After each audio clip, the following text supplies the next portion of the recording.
Salut tout le monde, j'espère que vous allez bien. Je suis super contente de vous retrouver.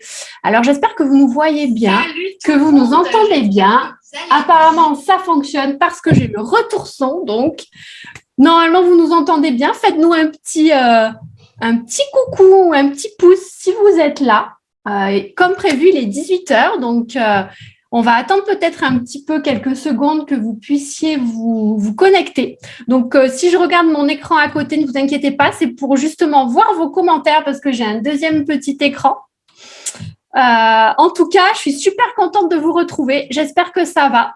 Donc, aujourd'hui, c'est la première interview de ma série d'interviews qui s'appelle « Les rencontres essentielles ». Et j'ai le plaisir d'accueillir Clémentine Saïs. Salut Clémentine, comment tu vas ?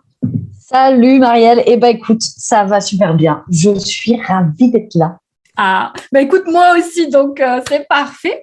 Donc, pour vous remettre un petit peu dans le contexte, je vais vous proposer tous les premiers mardis du mois jusqu'en décembre une interview en direct sur ma page Facebook avec des entrepreneurs et des entrepreneures inspirantes sur le thème de l'hypersensibilité en général, mais on va aller voir ça sous plein d'autres facettes. Pour que vous puissiez justement arrêter de voir l'hypersensibilité comme un fardeau, comme quelque chose qui vous empêche de réussir parce que, en fait, non, c'est pas ça du tout. Vous allez voir que déjà aujourd'hui, vous allez avoir des premières pistes pour mieux la comprendre, la gérer, vous adapter à elle et la transformer en force. Donc, j'espère que ça va vous plaire. Aujourd'hui, on va parler de l'hypersensorialité avec Clémentine. Et d'abord, je vais commencer par vous présenter Clémentine un petit peu pour les personnes qui sont connectées. Alors, attendez, je vais faire une petite pause. Est-ce que je vois qui est connecté ? Non, je ne vois pas qui est connecté. Facebook ne me le dit pas. Donc, bon, faites-nous un petit coucou. Si vous êtes là, qu'on puisse vous voir. Et puis, on va continuer la présentation. Donc, oui, Clémentine.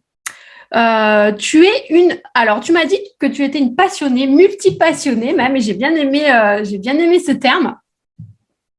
Donc, pour exprimer ta sensibilité, tu as d'abord développé ta facette artistique. Tu as fait des études dans l'art du spectacle et dans le théâtre aussi. Et après, tu t'es orientée vers la musique et le chant. Et tu as donc été actrice, chanteuse et coach vocal. Et il y a eu un petit tournant où tu as pris conscience qu'en fait, ta vie te convenait pas super bien, que tu vivais intensément, mais que c'était plutôt difficile. Et du coup, tu as découvert la PNL à ce moment-là. PNL, programmation neuro-linguistique, pour ceux qui ne le savent pas. Et c'est là où ça a fait tilt, où tu as kiffé, où tu as aussi découvert l'Académie de puissance mentale, dont tu es certifiée. Et pour finir, cerise sur le gâteau, tu as aussi découvert l'intelligence émotionnelle, qui a été un peu la dernière pièce du puzzle pour toi, en tout cas, pour que tu puisses comprendre le fonctionnement de l'être humain. Et aujourd'hui, donc, tu es donc coach mental, vocal, et tu as envie d'accompagner les personnes à grandir, à explorer, connecter, mettre plus de joie et d'harmonie sur leur chemin de vie. Donc, exactement. Plein de belles choses. Est-ce que tu peux nous en dire un petit peu plus sur toi et ton parcours ? Oui, je peux. Je pense que ce qui peut être intéressant, parce que là, on avait déjà une bonne vue globale sur le parcours, c'est, on va dire, la période, ou en tout cas la prise de conscience que quand je suis pas sortie du monde artistique parce que j'y suis toujours, mais en tout cas où j'ai voulu ouvrir vers autre chose. Et je pense que comme beaucoup de points de bascule chez beaucoup de gens, ça démarre en fait d'un moment un peu, on va dire, de souffrance chez moi, où moi j'ai eu beaucoup de problèmes vocaux, entre autres. Et comme j'étais coach vocal et chanteuse, c'était forcément très problématique parce que j'utilisais ma voix en permanence. Et enfin, j'ai fait évidemment une rééducation vocale. Je me suis beaucoup formée, ce qui m'a beaucoup aidé au niveau de la voix. Mais il y a eu un espèce de, je sais pas, de tilt dans ma tête où je me suis dit, mais c'est pas juste la voix. Il y a des choses que le corps veut me dire ou que le mental peut créer. Et je saurais même pas te dire exactement à quel moment ça a bougé, mais j'ai commencé à me dire le mental ou en tout cas le corps et la sensibilité notamment créent aussi beaucoup de choses. J'ai senti en tout cas chez moi que c'était quelque chose qui avait entraîné ces problématiques vocales qui étaient peut-être, tu vois, juste à une autre surface d'autres problèmes que j'avais pu avoir. Et du coup, ça m'a donné envie, en fait, de creuser un peu. J'ai senti je sais pas, en lisant des choses, j'ai dû assister à un sommet, je ne sais même plus comment il s'appelle, où d'un coup, je me suis dit, ah ouais, mais c'est ça. Il y a vraiment des choses au niveau du, je sais pas, du mental, la façon dont on fonctionne, qui sont hyper intéressantes à aller chercher. En fait, je me suis auto-passionnée pour moi-même et tu sais, tout le bazar qui s'était passé et de me dire, ah, mais c'est hyper intéressant, en fait. Une fois que la problématique vocale était déjà un petit peu mieux, parce que sinon, c'était pas très rigolo. Et du coup, confinement, et j'ai commencé à regarder des trucs, et puis là, je suis tombée dans la PNL, pas toute petite comme Obélix. Et j'aurais bien aimé d'ailleurs, ça m'aurait fortement facilité la vie. Mais du coup là, c'était révélation, quoi. D'un coup, je dis mais on peut gérer plein de trucs, on peut transformer plein de trucs. Et c'est aussi là, je pense que j'ai pris beaucoup conscience de ma sensibilité, là où avant, je me disais juste que j'étais chiante et un peu tarée dans ma tête, tu vois. Ah, c'est marrant parce que moi aussi, j'avais tendance à me définir comme chiante. C'est rigolo, ça, tu vois. Voilà, je pense que je n'ai pas les deux seuls. Bah, c'est peut-être une définition à creuser. Alors si vous maintenant... définissez chiant, c'est qu'il y a un truc à aller chercher sur la sensibilité. Alors maintenant, je ne le dis plus parce que voilà, j'ai changé de... Pareil. Mais c'est vrai qu'à une période, je le disais, tu vois, c'est rigolo. Comme quoi, il y a des similitudes. Exactement, il y a des choses qui reviennent. Ouais. Alors, écoute, aujourd'hui, on va parler donc de hypersensorialité. Donc, pour commencer, moi, j'ai envie de te demander, qu'est-ce que tu entends exactement par hypersensibilité? C'est quoi? Alors, du coup, hypersensorialité, c'est alors un terme, je ne sais même pas s'il existe, je pense que je l'ai plus ou moins inventé dans le sens la sensorialité existe, mais c'est vraiment un mot que j'aime bien utiliser comme ça. Si on fait des recherches autour de l'hypersensibilité, il parle beaucoup d'hyperesthésie, je crois.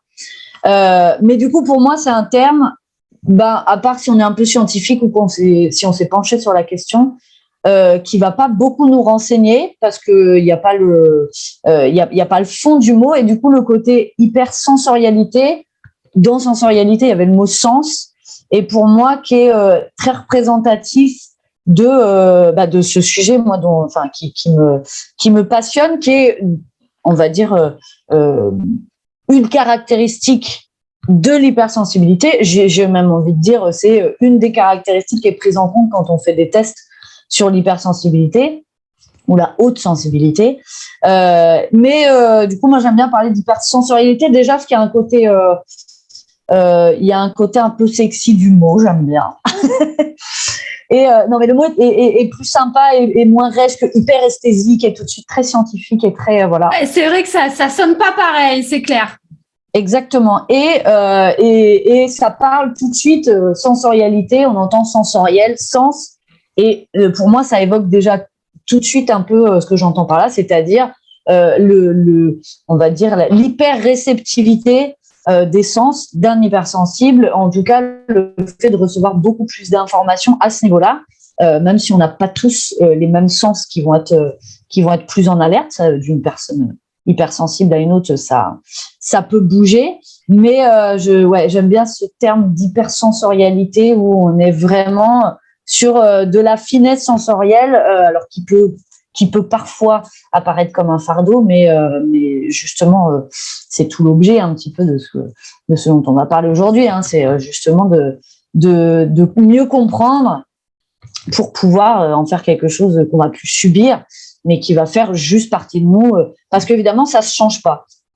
Si on a je sais pas, je sais plus, je crois qu'on en discutait toutes les deux, je sais plus, toi tu me disais peut-être la vue non, tu étais sensible au bruit aussi. Ouais, beaucoup l'ouïe, l'odorat aussi. Ouais. Je suis très sensible aux odeurs, la fumée, tout ça. Ouais. La vue aussi parce que trop de lumière, ouais, voilà. c'est super pour moi. Ouais, moi c'est surtout, je pense, ces trois-là. Ouais, et c'est souvent, je pense que ceux qui reviennent. Après, il y a, l'odorat, le goût parfois chez certains aussi. C'est pas ce que, enfin, ça peut des fois me poser souci, mais voilà, en l'occurrence, moi, c'est plutôt pareil, plutôt la sensibilité au son et très forte aussi à la lumière. Chez moi, la vue, en tout cas, peut provoquer un peu des choses pas forcément très agréables. Mais du coup, pour moi, c'est aussi le côté hypersensorialité, j'aime bien ce mot, il donne un petit côté un peu super pouvoir, je trouve. Et ce qui est un peu le cas de ça, c'est que d'un coup, on voit pas ou on n'entend pas le monde de la même façon que les gens qui ne sont pas hypersensibles. Et à mon sens, ça peut être une vraie force si on apprivoise en tout cas cette partie-là, quoi. C'est clair. C'est clair. Alors, du coup, tu voulais nous expliquer un petit peu en quoi c'était important justement pour ceux qui sentent que voilà, ils sont pas dans ils sont différents, je vais le dire comme ça. Comment, qu'est-ce que ça peut entraîner si en quoi c'est important d'essayer de se connaître et de se comprendre vis-à-vis de cet aspect-là? Ouais. En fait, je vais parler plutôt des problèmes de ne pas se reconnaître, en tout cas ce que ça peut entraîner, ce que ça a entraîné chez moi, puis j'imagine chez beaucoup de gens.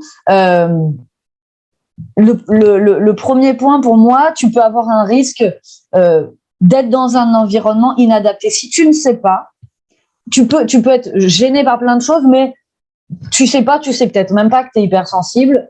Et si tu sais que tu es hypersensible, tu n'as peut-être pas creusé cette question-là, en tout cas en termes de sens. Des fois, tu te dis juste, je suis gênée.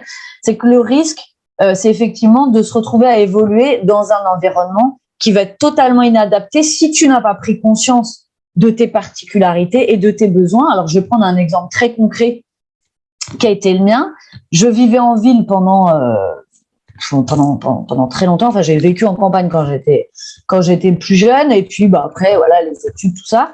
La ville pour quelqu'un qui est, on va dire, qui est sensible au bruit et qui est sensible au visuel, aux lumières. Le problème de ça, c'est que il y a du mouvement, du bruit, de la lumière en permanence, quasiment en ville. Alors peut-être pas les petites villes, mais en tout cas quand tu es dans des villes moyennes à grandes, c'est sans arrêt en fait. Tu as des infos en permanence qui peuvent être hyper crevantes, hyper stressantes. Ouais, et en plus, l'hypersensible, on parle aussi d'hyperstimulation, mais c'est ça en fait. Exactement. Et que nous, on a un seuil assez bas de tolérance, en fait, on va dire ça comme ça. Et que du coup, une stimulation qui pourrait être, on va dire, normale, entre guillemets, pour quelqu'un qui n'est pas très sensible, nous, ça va être au-delà de notre seuil. Et du coup, ça va être plus compliqué. Par exemple, moi, quand je vais à Paris, c'est très compliqué. C'est ça. Le bruit, c'est surtout le bruit. Moi, je pense, c'est ça qui me perturbe le plus. C'est très compliqué. Ouais. Et donc, c'est exactement ce que tu disais. C'est en permanence, c'est compliqué pour nous.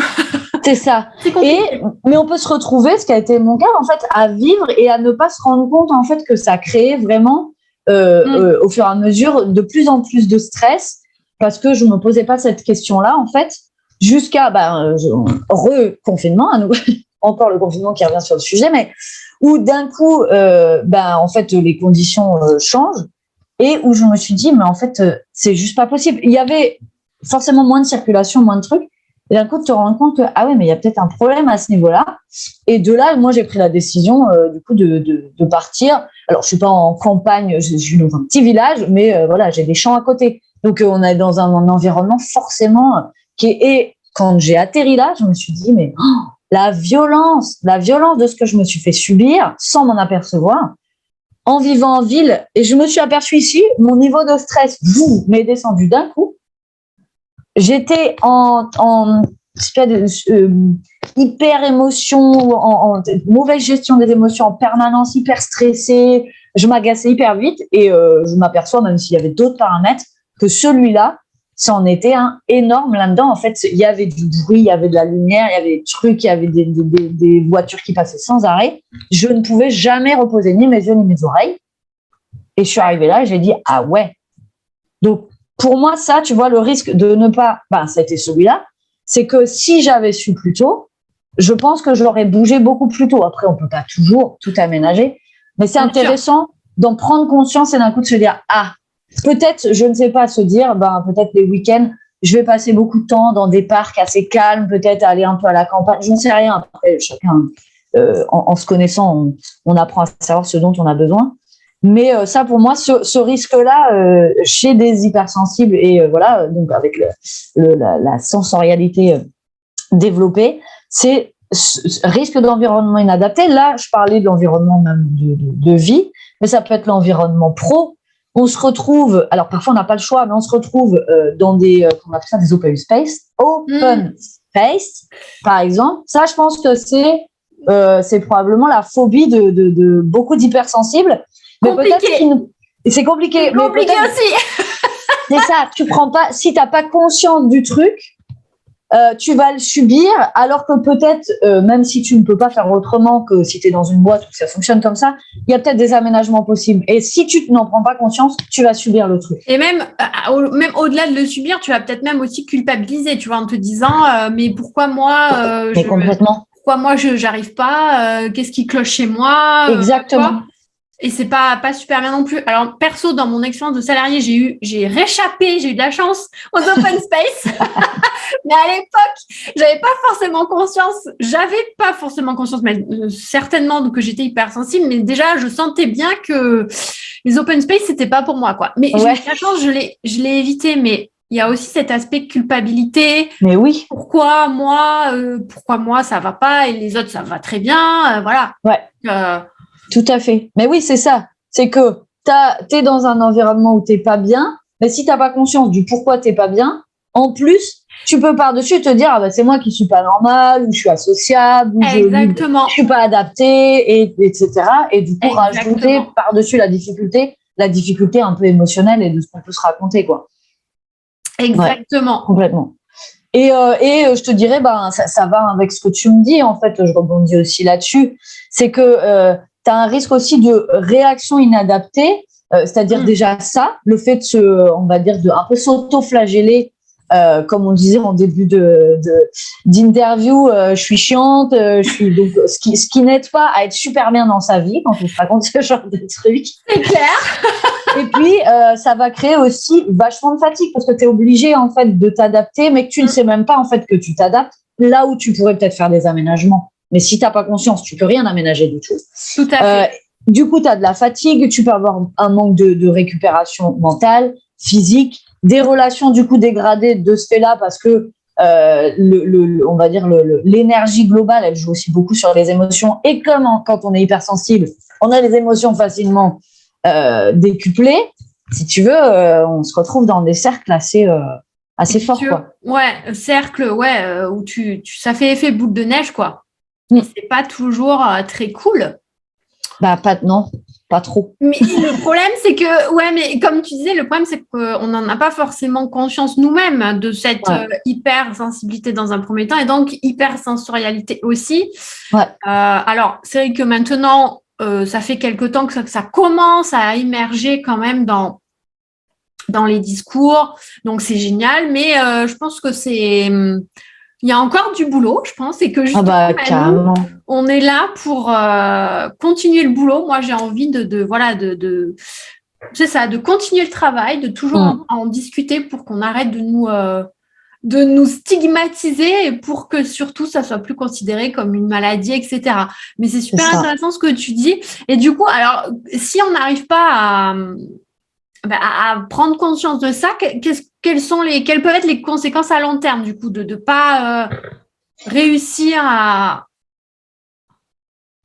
gérer, à identifier et du coup à subir un peu ce truc-là, quoi. Je te dirais les problématiques que peuvent entraîner de la suradaptation, ce qu'on est obligé de faire, déjà, même si on en a conscience, mais si on n'en a pas conscience, on va forcément se retrouver à se suradapter en permanence, ce qui est des choses qui arrivent chez beaucoup d'hypersensibles du fait de ne pas avoir conscience de ça. Et c'est que du coup, la suradaptation permanente, elle entraîne du stress aussi permanent qui ne redescend jamais ou en tout cas rarement ou pas de la bonne façon si tu n'as pas pris conscience de ça. Et bien, le stress chronique, on sait ce que ça peut entraîner. Ça peut être des problèmes de sommeil, déjà. C'est pas le pire, mais c'est déjà, voilà. Problème de sommeil avec toutes les conséquences que ça peut avoir, du coup, d'avoir des problèmes de sommeil. C'est que si on se repose jamais, si on s'adapte en permanence, ça joue là-dessus. Et on sait que le sommeil, il est aussi, on va dire, un socle de bien-être. Pour tout le monde en général, et pas que les hypersensibles, mais là, si ça joue beaucoup là-dessus, ça va forcément entraîner de l'irritabilité. Ça peut être d'un point de vue déjà émotionnel. Si on est fatigué, on est plus irritable. On va dire le stress chronique, il peut entraîner des maladies à long terme. Je parle vraiment à long terme. C'est pas une obligation de conséquence, mais ça peut faire partie des conséquences de stress chronique ou de problèmes de sommeil dus à ça, des maladies. Je sais que la fibromyalgie, ils en parlent un peu. Je sais pas, je crois qu'il y a des recherches sur le lien entre hypersensibilité et fibromyalgie. Ah ouais, ça doit être intéressant d'aller se pencher un peu là-dessus. Ouais. Je crois que c'est encore en recherche parce que déjà, ça fait pas très longtemps qu'il y a vraiment des choses très claires là-dessus. Après, ça peut aussi entraîner des formes de dépression alors qu'ils vont peut-être être passés comme des dépressions alors que c'est simplement le système nerveux qui est un peu il est en sur-régime, je pense. En panique, en sur-régime, ouais. Parce qu'en fait, c'est un peu comme si on était tout le temps en hyper-vigilance, en fait. Donc, c'est ça. Épuisant, je pense. Mais complètement. Je pense, c'est sûr que c'est. En fait, c'est exactement ça. Ça entraîne carrément un stress du système nerveux lui-même, donc d'un point de vue physiologique. Et on sait que quand il y a des conséquences sur le système nerveux ou le système physiologique et fonctionnel, forcément, il y a plein de maladies dont on dit, j'ai vu passer un post tout à l'heure là-dessus, en fait, c'était un truc du genre, toute maladie est une part émotionnelle qu'on a de nous qu'on ne comprend pas. C'est très global parce que c'est mieux dit que ça.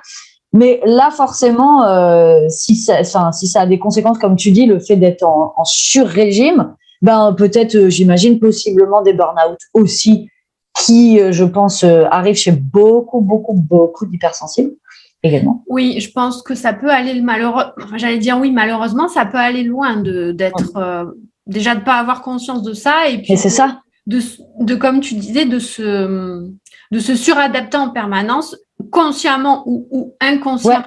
Ouais.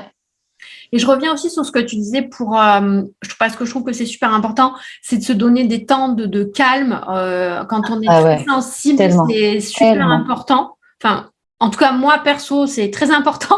J'aime bien le calme. Voilà. Ouais. Donc, j'ai besoin d'être seule assez fréquemment. Donc, je trouve que c'est important de le dire. Ouais. Et c'est pas forcément non plus bien perçu quand on est au travail, comme tu disais, dans les open space, quand on est dans une équipe. Ça peut être aussi mal perçu par les autres. Carrément. Ils peuvent se dire non mais on n'est pas assez bien pour toi. Pourquoi tu veux pas rester avec nous? Enfin, tu vois, tout un tas de choses dans le relationnel. Mais c'est ça. Qui peuvent faire que ça rajoute encore une couche dans le cercle infernal dont tu nous parles là. Ouais.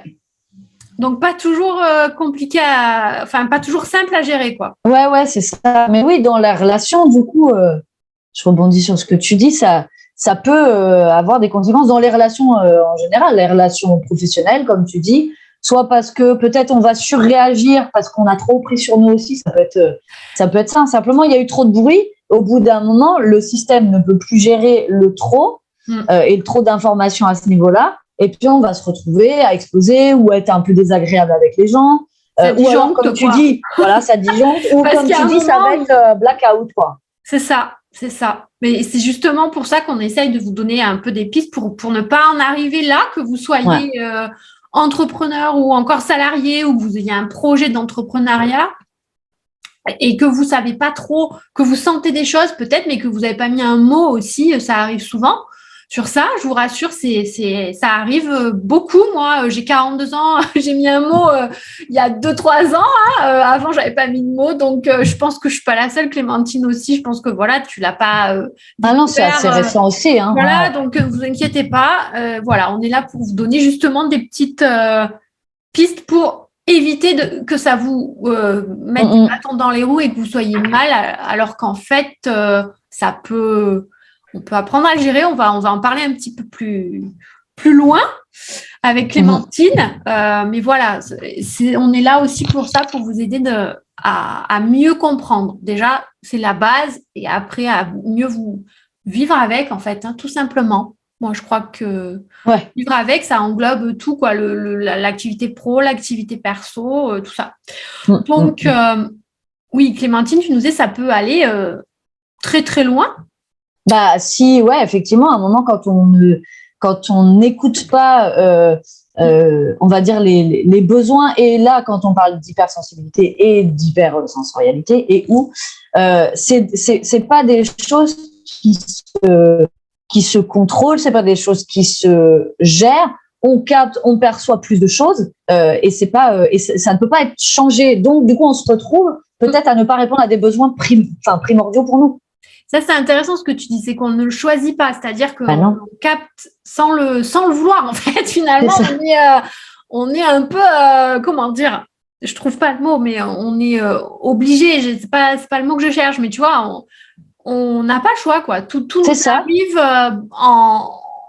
en beaucoup de quantité, on va dire ça comme ça. Ouais. Le son, la lumière, les gens, et ça fait beaucoup pour nous. Et c'est vrai que on n'a pas choisi. Voilà. Après, comme je disais tout à l'heure, on va essayer de mieux le gérer, de mieux l'adapter à notre vie, mais on l'a pas choisi. Donc, c'est important aussi de pas se victimiser. Ouais. Et d'essayer justement de se sortir de ce rôle. Victime, c'est peut-être un peu fort, mais de subir, disons, voilà, d'arrêter de subir. Et on est là aussi pour ça aujourd'hui. Donc, du coup, qu'est-ce que tu nous conseilles de faire pour justement essayer de détecter ça, de détecter nos caractéristiques, du fait qu'on a l'essence un peu plus développée que les autres? Comme on en discute un peu depuis le début, déjà le simple fait de chercher à se connaître, je dirais que c'est le premier pas. Déjà, se questionner, pour moi, c'est le début de tout, en fait.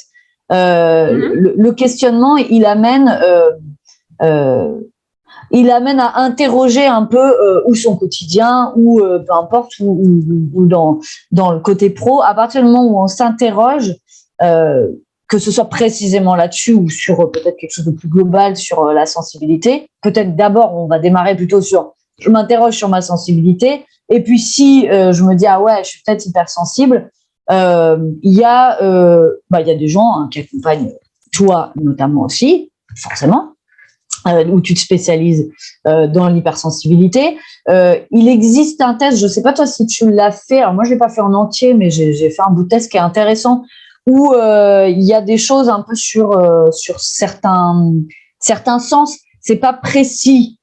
C'est pas précis, genre est-ce que t'es je sais pas l'ouïe plus développée, mais en tout cas où on commence à se dire ah oui tiens c'est vrai que je suis sensible peut-être au bruit, à la lumière, aux choses comme ça. Ce test-là, il est intéressant pour ça. Je trouve que c'est peut-être de Hélène Aron là. C'est possible, ouais.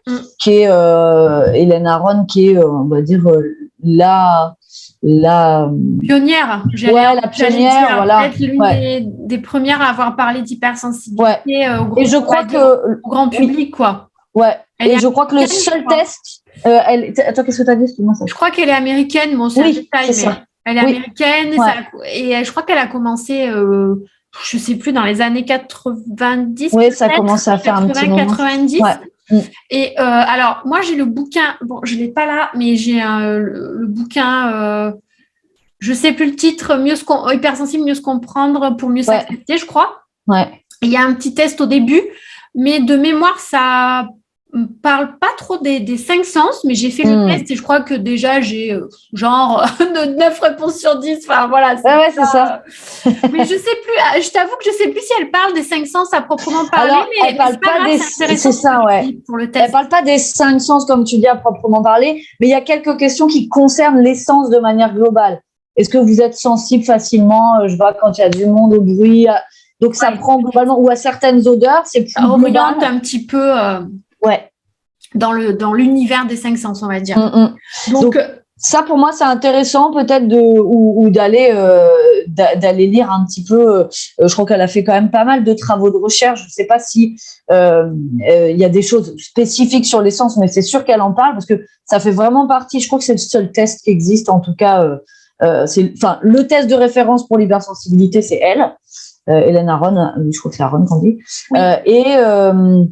Et dedans, c'est vraiment une des caractéristiques, en tout cas, ça fait partie des caractéristiques dont elle parle, c'est le fait qu'il y ait des sens qui soient plus, c'est pas forcément plus développés, mais plus sensibles. Encore une fois, c'est une question d'information. Donc, c'est pas forcément qu'on a l'oreille plus développée, mais on va capter plus d'infos à ce niveau-là et on va avoir du mal à les trier. Exactement. Ça. Donc, elle en parle un peu, même si c'est pas forcément très spécifique, mais ça fait partie de son test, quoi. Et ça revient sur ce que je te disais sur l'hyperstimulation, ça joue beaucoup, forcément les 5 sens, hein, mais ça joue beaucoup.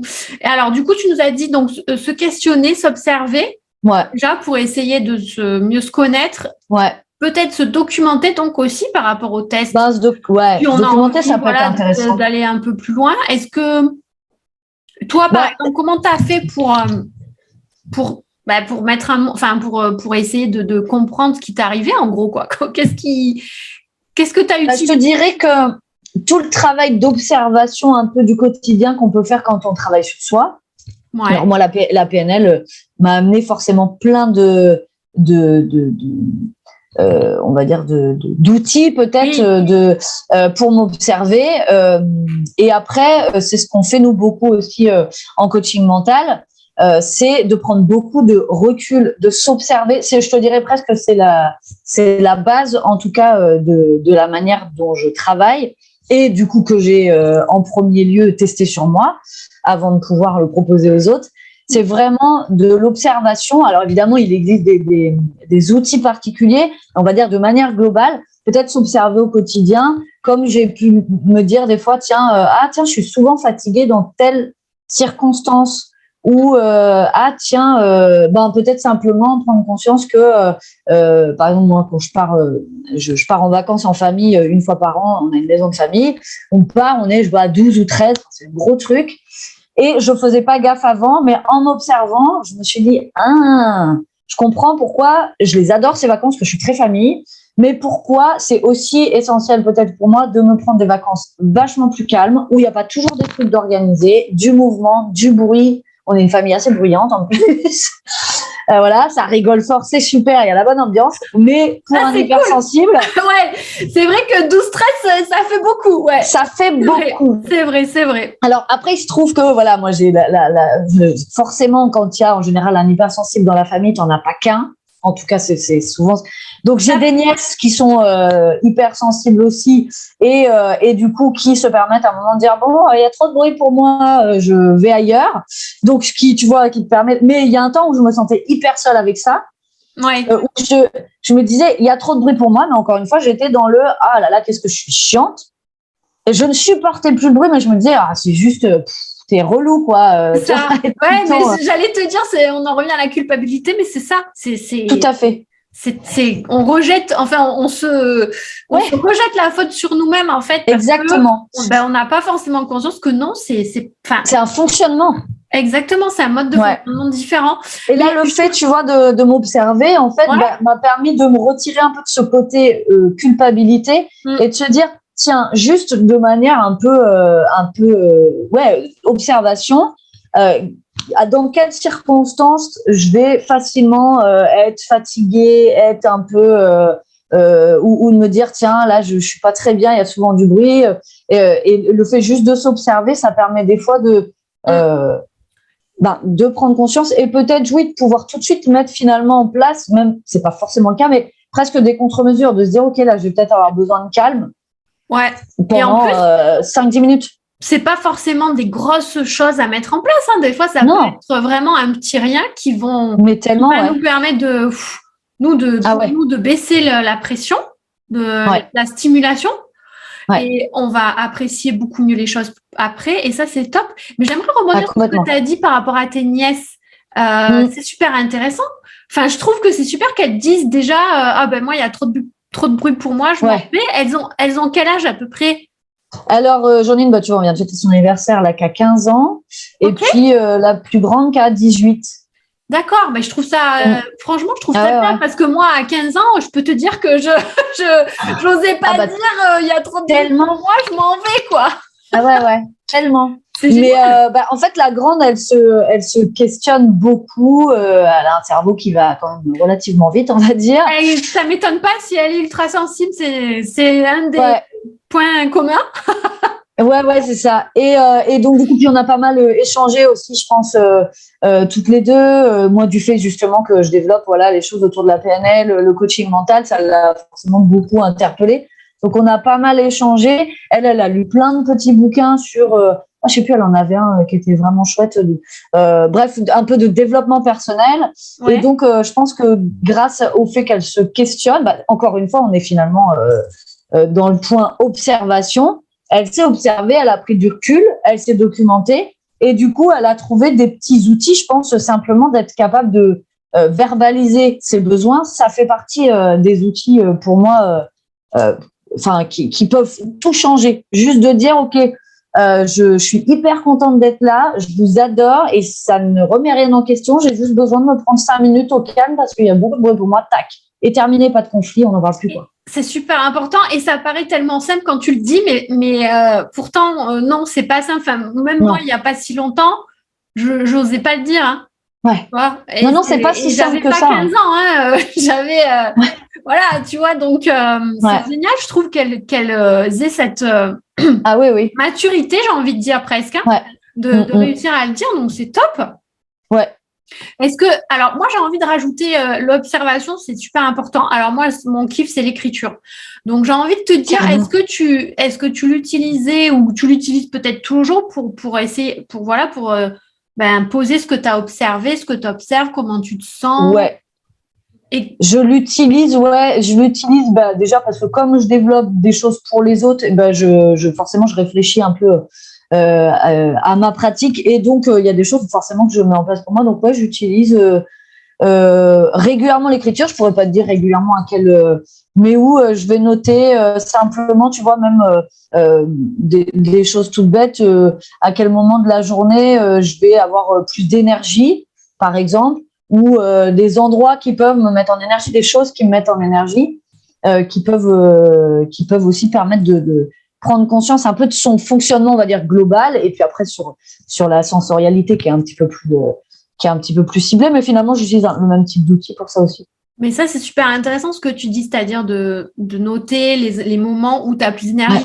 Parce que dans la vie d'entrepreneur, c'est super important de s'adapter à soi, à son propre rythme. Tellement. Et du coup, quand on est hypersensible, on a un rythme différent des autres, on va le dire comme ça. On n'est pas mieux, on n'est pas moins bien. Hein. C'est pas ça que je dis. Il n'y a aucun jugement de valeur ou quoi que ce soit, mais c'est un fait. Il y a des besoins. Il y a des besoins particuliers. Voilà, on a des besoins différents, on a un fonctionnement différent. Et donc, du coup, je trouve que c'est super important ce que tu dis. Et c'est tellement simple, les filles. Donc, pensez-y. Et voilà, essayez de noter votre journée type. Voilà, réfléchissez à votre journée que vous faites actuellement, par exemple. Et où est-ce que vous êtes mieux, moins bien? Quand est-ce que, comme tu as dit, vous avez le plus d'énergie ou pas? Et du coup, en fonction de ça, vous savez que, par exemple, si vous êtes super au top le matin, prévoyez les choses qui vous demandent plus d'énergie le matin. C'est tout con.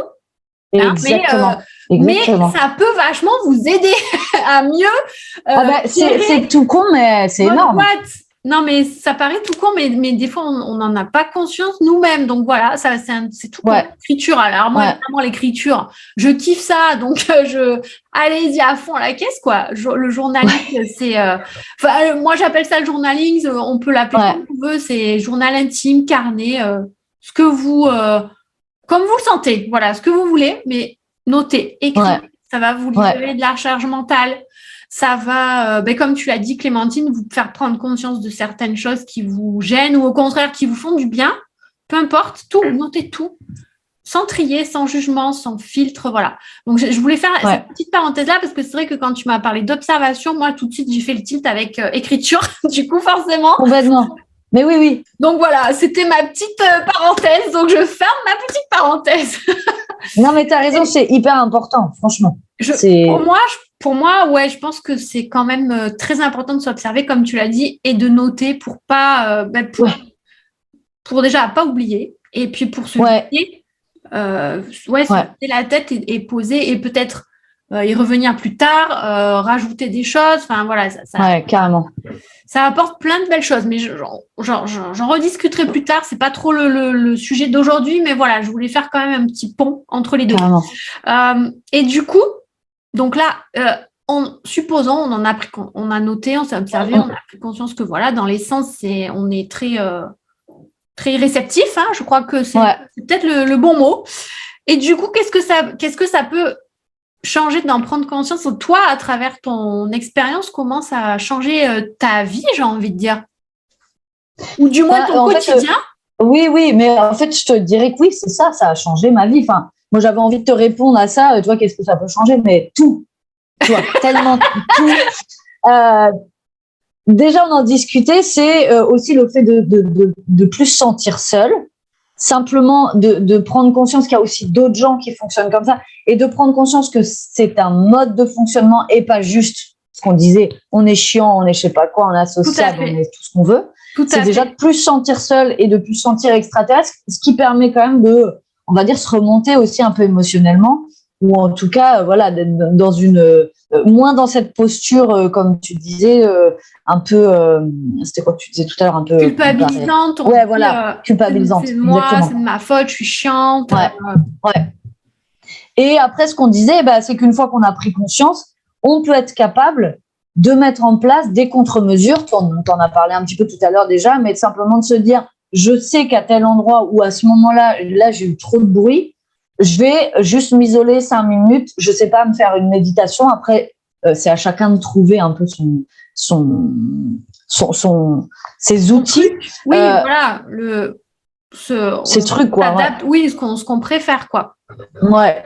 Donc voilà, ça peut être l'écriture, pour certains, ça va être, je sais pas, d'aller faire du sport peut-être, hein, simplement pour d'autres, d'aller prendre l'air, d'aller marcher en forêt, que sais-je. Mais du coup, si on a conscience, on peut mettre en place des choses concrètes. Si je sais que, je te dis un truc tout bête, mais je souffre beaucoup de la lumière. Ce que j'ai acheté il y a très peu de temps. Je n'avais pas de lunettes de soleil, alors je me galère depuis hyper longtemps. Et il y a un moment, je me suis dit non, mais il faut que j'arrête. Je ressortais avec, tu vois, alors moi les rides du lion, autant te dire qu'elles sont là et bien imprimées depuis très longtemps. Et juste, je me suis dit bon là, à un moment, faut arrêter. Je m'achète des lunettes de soleil. Ah, le bonheur, quoi. Mais tout bête. Ben oui. Tout simple. Mais quand à un moment tu te dis non, quand même, je souffre beaucoup de la lumière, j'en ai vraiment conscience, ça me fatigue énormément, je m'achète des lunettes de soleil. Ça, c'est vraiment un exemple bête et concret, mais efficace. Mais efficace, exactement. Exactement. Donc j'ai envie de dire, voilà, par ricochet, du mieux-être aussi. Parce que si on met en place des contre-mesures, et comme tu dis, c'est des choses des fois très simples, juste peut-être je m'isole 2 minutes, il n'y a peut-être même pas besoin de... c'est que du coup, derrière, on va être mieux, on va être peut-être moins fatigué si on aménage de plus en plus de temps, ou en tout cas si on a pris conscience de nos besoins et qu'on aménage de plus en plus, on va forcément être mieux au quotidien, être mieux, là, aussi dans sa vie d'entrepreneur, parce que c'est pas forcément un long fleuve tranquille, et que si on veut pas se cramer en tant qu'entrepreneur et encore plus en tant qu'entrepreneur hypersensible, on a tout intérêt à avoir conscience de ça, et ça va peut-être, j'ai envie de dire, ça peut changer quoi? Nous permettre peut-être de durer dans ce boulot-là. Tout simplement. C'est clair. Comme quoi, c'est ce que je te disais, ça peut être tout bête, mais ça peut des petites choses toutes simples, hein, qui peuvent changer la vie, hein. Ne serait-ce que pour les artistes, des filtres, si la lumière est trop forte pour les yeux. Enfin, il y a plein de petites choses qui font que voilà. Il y a plein de petits trucs. Et c'est pas forcément des des astuces très coûteuses ou très difficiles ou compliquées à mettre en place. Donc, n'hésitez pas. Non. Franchement, n'hésitez pas les filles comme a dit Clémentine déjà, à vous observer, à vous questionner, à voir ce qui vous va, ce qui vous va moins bien, les sons, les odeurs, la lumière, le toucher, la proximité physique aussi, ça peut jouer.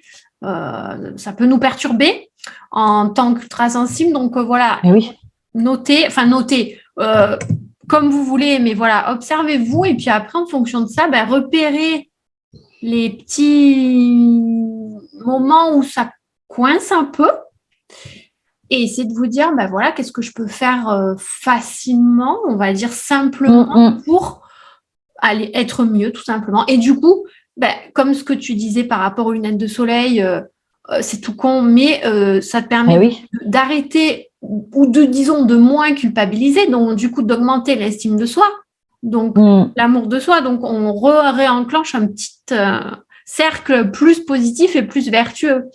Enfin, je sais pas ce que tu en penses, mais moi je le vois comme ça.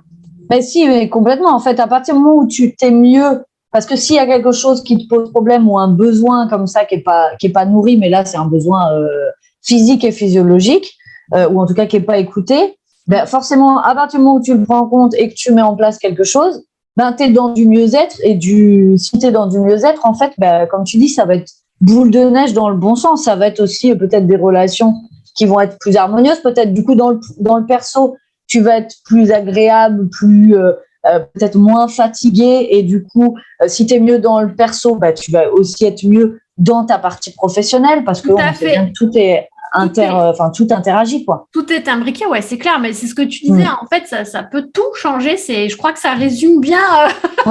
J'avais pas d'autres mots, mais tout, c'était vraiment parfaitement. Je pense que ça résume bien.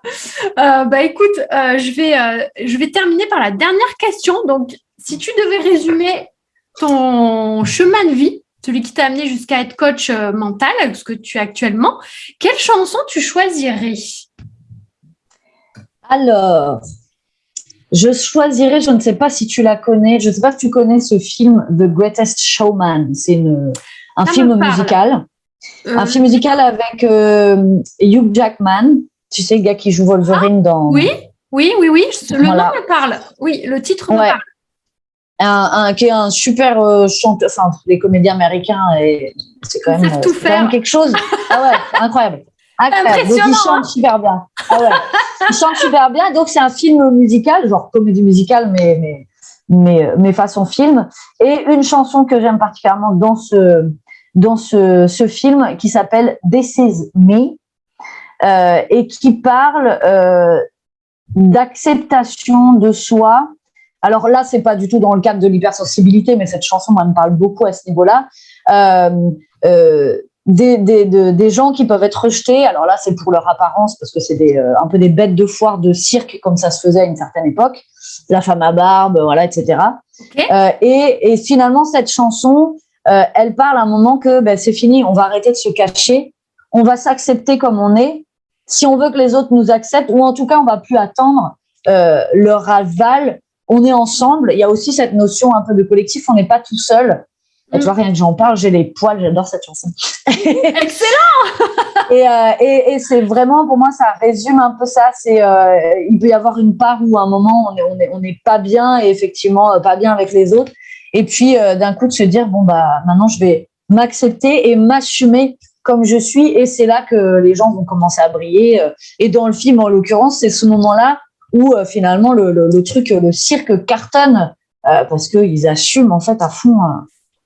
Je crois que c'est ça la magie, hein, c'est que c'est s'accepter comme on est, c'est peut-être le plus compliqué et le plus simple à la fois. Ouais.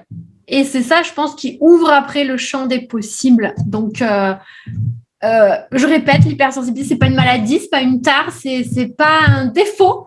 C'est un mode de fonctionnement. On est du verbe naître comme ça, donc voilà, ne le considérez pas comme quelque chose qu'il faut cacher. Au contraire, c'est ça qui peut vous aider dans la vie perso et aussi dans le business. Donc, carrément. Merci beaucoup, en tout cas, Clémentine, pour ce partage. Avec grand plaisir. C'est super intéressant. Alors, je vais essayer de voir s'il y a des questions parce que du coup, je sais pas pourquoi mon écran, j'ai pas les questions. Je vais essayer de vous trouver. Alors, bougez pas. Si vous avez des questions, Clémentine est là pour répondre à vos éventuelles questions ou observations. Donc, faites-nous signe si vous êtes là. Je vais essayer de rafraîchir ma page parce que, évidemment, mon deuxième écran, il n'est pas content. Je ne sais pas pourquoi, mais c'est pas grave. Je vais faire avec. Hein, je vais faire avec. C'est les aléas du direct, hein, comme on dirait à la télé. Alors, n'hésitez pas, les filles, si vous êtes là, si vous avez des questions ou si vous avez envie de nous partager une expérience que vous avez vécue par rapport à votre hypersensorialité aussi, que vous vous posez des questions sur ça, sur ce qu'on a, à propos de ce qu'on a discuté avec Clémentine, ben, n'hésitez pas. Elle est là en direct pour répondre à vos questions si vous en avez. C'est le moment. C'est le moment. Alors, Facebook me dit qu'il y a 3 personnes de connectées. Je suis désolée, je ne vois pas qui. Mais faites-nous signe, faites-nous signe dans un commentaire si vous avez une question ou pas. Donc, on va attendre quelques petits instants. En tout cas, Clémentine, je te remercie encore beaucoup pour le partage. C'était super intéressant. Je vais rajouter… merci à toi. Certainement en dessus de la vidéo, après les liens pour contacter Clémentine si vous voulez aller voir un peu plus loin dans la PNL et la puissance mentale, etc., dans le coaching, dans le développement personnel. Je vais vous mettre le lien de son profil Facebook, de son compte Instagram aussi. Puis je crois que tu as ouvert un groupe Facebook il n'y a pas très longtemps aussi pour les personnes sensibles.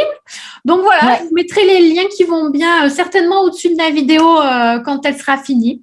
Et puis comme ça, vous pourrez la contacter si vous avez envie d'aller plus loin. Je vais regarder, alors je vais faire un petit point sur les questions si nous en avons. Je vais rafraîchir ma page et je ne comprends pas pourquoi. Je n'ai pas mon deuxième écran, mais on va gérer. Hein. Dites-nous si vous avez des questions, les filles, si vous êtes là. Je n'ai pas de questions pour l'instant, mais… Moi non plus, je n'ai pas l'impression. En tout cas, moi, j'en ai pas qui m'apparaissent. Alors, je sais qu'avec Facebook, des fois, il y a un petit décalage. On va attendre encore. Après, je ne sais pas si c'est possible, mais je suppose que oui. Pour toi, peut-être s'ils veulent poser des questions en replay. Oui, bien sûr. Oui, bien sûr. Donc, le replay, il sera disponible évidemment sur ma page Marielle, l'envol des hypersensibles, là où on est actuellement. Et normalement, je posterai aussi les interviews sur ma page Facebook, ma chaîne YouTube plutôt. Ah, super. Ma page Facebook, on y est déjà. Ouais, ma chaîne YouTube, je pense que je vais vous poster ça, comme ça vous pourrez aller les regarder tranquillou. Et puis si vous avez des questions pour Clémentine, vous pouvez me contacter, je transmettrai, ou vous pouvez la contacter directement parce que je mettrai les liens de ses réseaux. Donc pas de problème avec ça, n'hésitez pas. Je vais rafraîchir une dernière fois la page et puis si on n'a pas de questions, on se dira au revoir, hein, c'est pas bien grave. Ça n'a pas l'air, mais écoute. Alors attends, je vois un commentaire. Ah, Laurence. Salut Laurence qui nous dit bonsoir à toutes les deux. Pardon? J'en avais pas vu. Bonsoir Laurence. Bonsoir Laurence. Merci à toi d'avoir été là en tout cas. Apparemment, pas de questions. Donc, écoutez, on va clôturer là-dessus. Encore merci à toi Clémentine pour ce super moment. C'était super intéressant. Merci à toi. C'était vraiment chouette de partager ça carrément. Cool. Et puis les filles, moi je vous dis à la prochaine, c'est-à-dire mardi 5 juillet, où on parlera de comment mieux gérer le stress grâce à la naturopathie et autres outils naturels, parce que quand on est ultra sensible, le stress, il y en a beaucoup. Donc voilà, on parlera de ça avec une autre intervenante, mais d'ici là, j'en parlerai sur mes réseaux. Merci beaucoup encore Clémentine. Avec plaisir. Et puis on se retrouve le mois prochain. Bisous à toutes. Au revoir Clémentine. Salut. Ciao, ciao.